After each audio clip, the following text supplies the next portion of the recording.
Imagine coming home after work, driving on down the road, and driving home and seeing that your air is out. Yep. This is the face that I had. Fret not. I remember. I can go to the air handler or whatever this thing is called to see if maybe there is a clog. Is it too much water? Nope. That's not the problem. Go to the circuit breaker. I can turn everything off and turn it back on. But guess what? That's not the problem.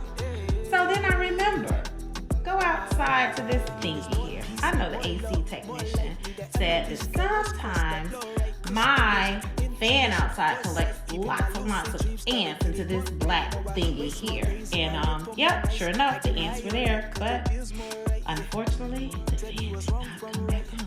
So we out of here. Gotta wait for the AC technician.